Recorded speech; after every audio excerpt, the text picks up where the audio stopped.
Hey guys, welcome to another episode of the Vinyl Den, your channel for record collecting by record collectors. My name is Nick. I'm Ian. And this week we're going to be talking about the albums that got away, things that we had an opportunity to buy, but for one reason or another we Let it slide by. didn't pull the trigger, and we may never get the opportunity to get those albums back. At least not without spending a lot of money. Yes. So I guess before I start with mine, I do want to say, if you haven't done so yet, make sure you click on that link down below and go to our Facebook group, right? Yep. Go check out our Facebook group.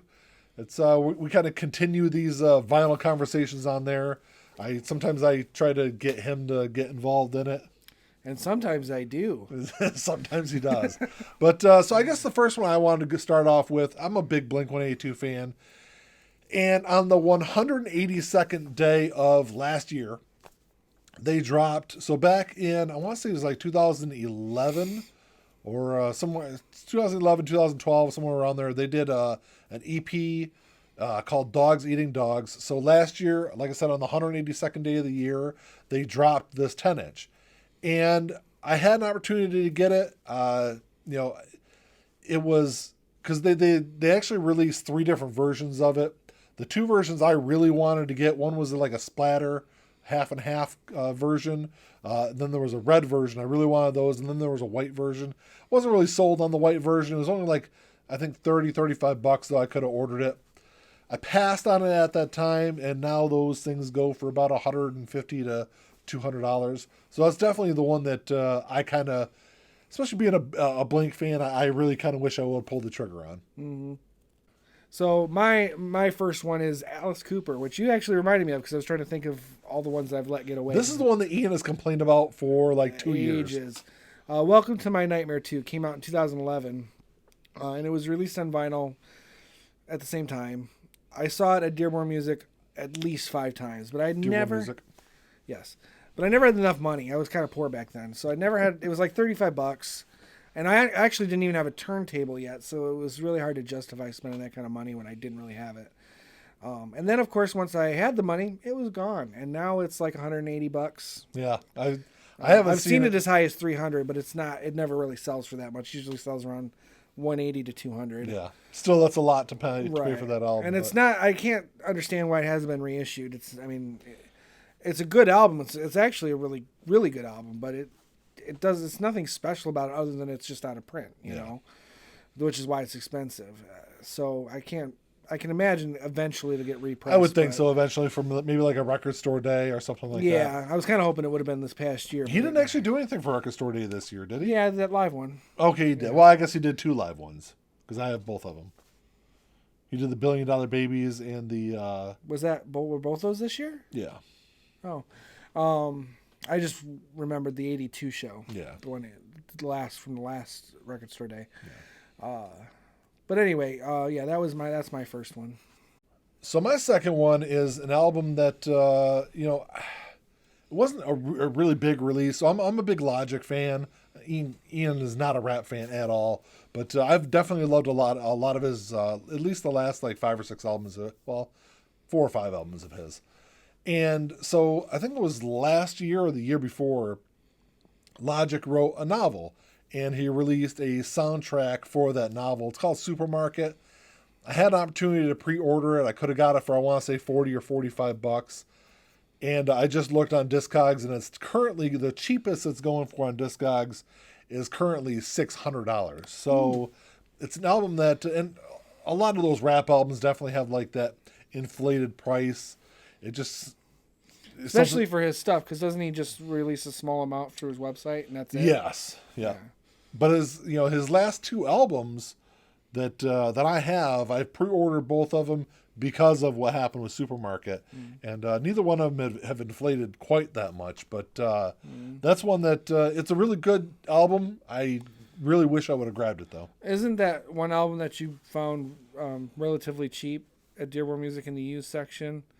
Wasn't that a Logic album? You got it cheap, and it was really worth like $1,000 or something. No, I paid. I want to say I paid $12 or $13 or $15 for it, and it like at that time the cheapest I'd seen it sell on Discogs was about $200. Oh, okay.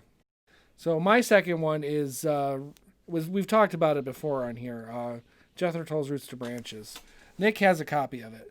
And for a long time, it was available. It was like $150 to $250 in that range. I think Nick paid $140 for his. I don't know why he keeps turning around. My eyes go off the camera for 2 seconds. He makes me do another. I was grabbing it, Ian. And then, this is like Ian's Holy Grail album. Yeah, like, and he's like so close to it. Yeah. But anyway, Nick paid like $140 for it. Yeah.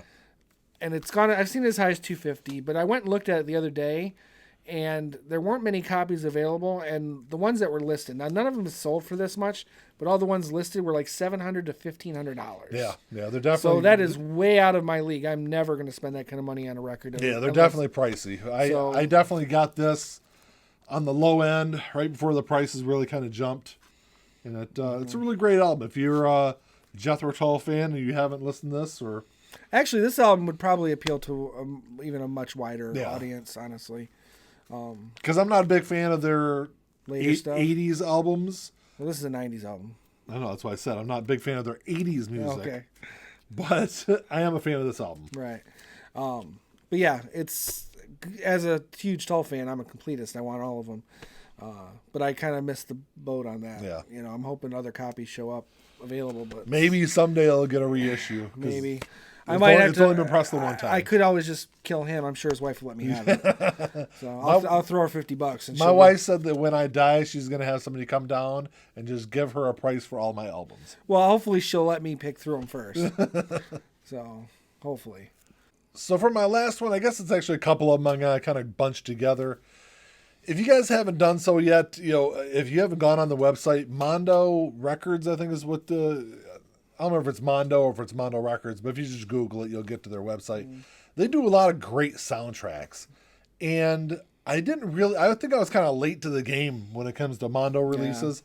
Yeah. But last fall, they released a Nightmare Before Christmas. Mondo it's really kind of cool packaging. The artwork's a little different than the original, because I've got the original soundtrack. Mm-hmm. So that's why I passed on it. And then once it got released and I saw how beautiful the vinyl is, I'll toss a picture up here for what it looks like. So I really kind of missed the game on that one. Nothing goes for well over $100 now. And then there's also a Home Alone Mondo release that came out, I want to say right around the same time. Mm-hmm. And it, once again, it's great packaging. I love these Mondo releases. I actually just ordered the Back to the Future soundtrack. That's a really cool looking one. Mondo, it's all in the packaging. Yeah, absolutely. And the presentation, because the vinyl looks awesome also. Yeah. But like I said, I'll toss a couple pictures up of those, because that's stuff that I can get. It's just it's definitely a little pricey. Pricey, yeah. So for my last one, it's I thought it was a Mondo release. I was just corrected. We were searching through it. It was corrected, but it's a double disc of the Halloween soundtrack from 1978. It's the deluxe, and it's not that expensive. It's like $65, but when it came out, it was like $30. Yeah. So it's really nice packaging. Also, it's super nice packaging. Not even so much the cover, but the vinyl, the records themselves. It's got like an orange black splatter. It's really cool looking. And I guess Mondo is doing a pre-order release right now for I think just the basic soundtrack, but it's got a cool. Yeah, it was for the 40th anniversary. A couple of years ago, right? It may have been delayed because of the virus. I don't know. But I didn't know about it till now anyway. But the original Sacred Bones, I guess, is the label that released that one. That's one that I had an opportunity to get it cheaper, and I missed that. That's a really nice package. I'll have Ian send me a picture so I can put it up on the screen. I'll find it and send it to you. So that's the least I can do. Well, that's all we got for you this week, guys. Definitely thanks for checking the show out. What can they do, Ian? They can give us a thumbs up. Before you do that, though, they can drop a comment down below and let us know what you have passed up on. Because I'm sure everyone has stories like this before. Absolutely. But, absolutely. Definitely make sure you give us the old thumbs up. Hit that subscribe button down below. Mm-hmm. Notification bell. Ding, ding. Ding, ding. And then, like I said earlier, click on that link below and go check out our Facebook group. Absolutely. That's all we got. Until next time. Talk to y'all later. Keep on spinning. Peace.